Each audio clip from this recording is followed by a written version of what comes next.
Come on! Ladies and gentlemen, boys and girls, people of the world, I am George Massey and welcome to Obscure Movie of the Week. My God, it's full of stars.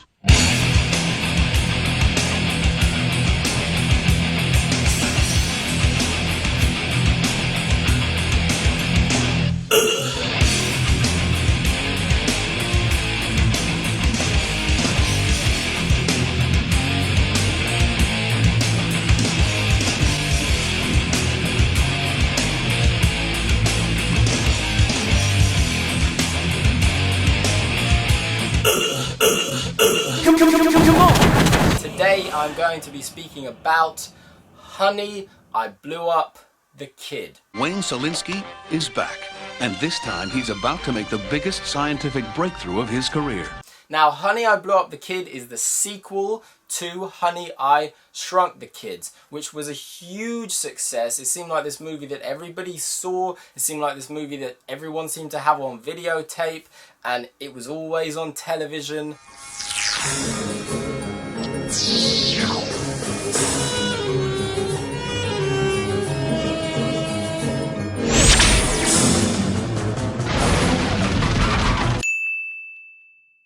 But when Honey, I Blew Up the Kid came out, not that many people went to see it. It wasn't the big success that Honey, I Shrunk the Kids were. But for me, I was super little. I was 5 years old. And the first thing I remember of this movie was being taken to the cinema by my mother. And she said, we're going to watch this movie called Honey, I Blew Up the Kid. And at the time, I made no association with the first one. But I remember asking, what do you mean blew up the kid? Because I was thinking that they'd blow up a kid. That was the only thing that my little mind could fathom. I thought we were going to watch a movie where someone like sticks dynamite into some kid and blows the kid up. I mean, even now, I sort of think, yeah, it does sound like that. It's no wonder that as a 5-year-old I thought, Honey, I Blew Up the Kid.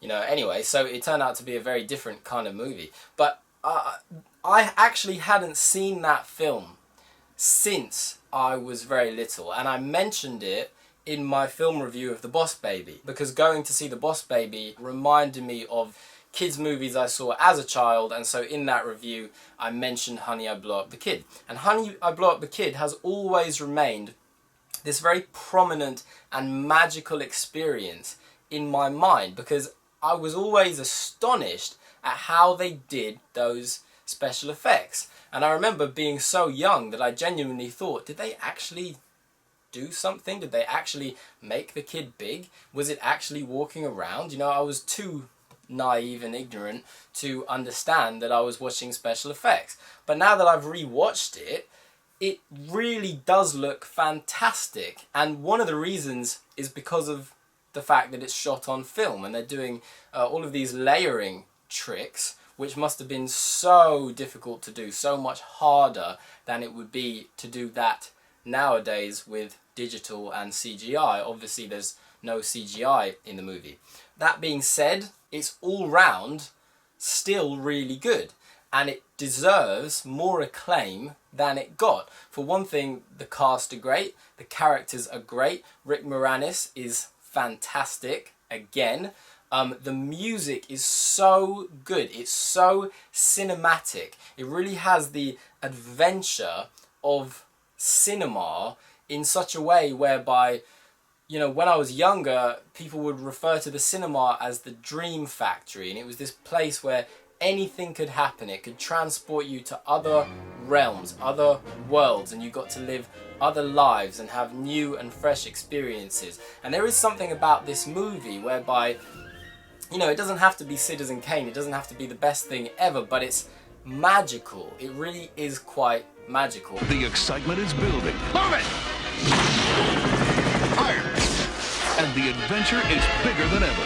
Honey, this is dangerous! Don't worry! And the music emphasizes it because there's so much detail in the actual orchestral melodies that you hear. It is not a theme like Indiana Jones or Jurassic Park. It is just music to accompany the film, but it really has that style, that elevates you and elevates the entire experience. It carries the story along and it carries you along.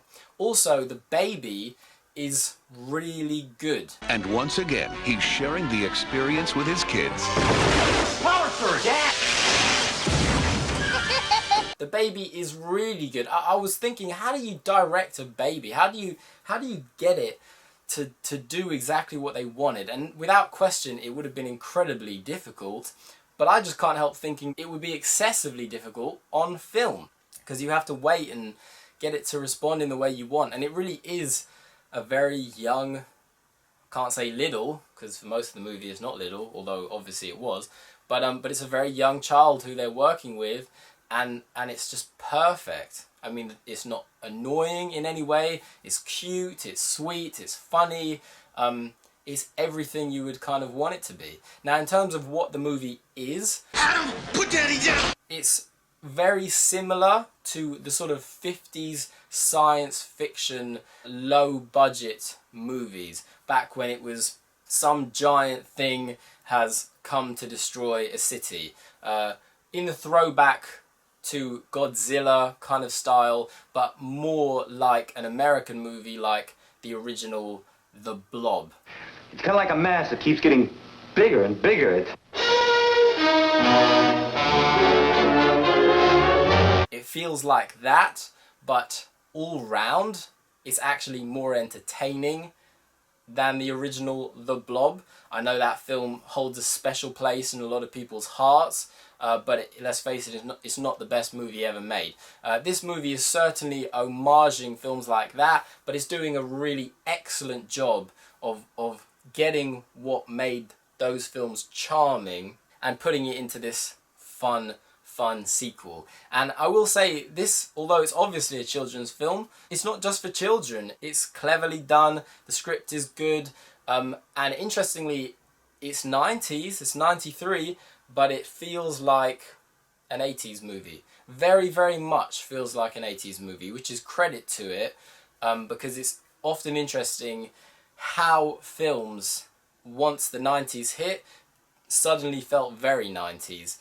Even if you look at the Back to the Future trilogy, Back to the Future 1 and 2 feel incredibly 80s, and then Back to the Future 3 sort of feels more tame, like a 90s movie. Things did become a little bit more politically correct, and stylistically they seem to change a little bit.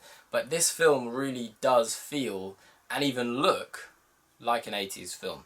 So check it out. It's fun, it's creative, it's smart, it's funny, it's one for the whole family, or just you.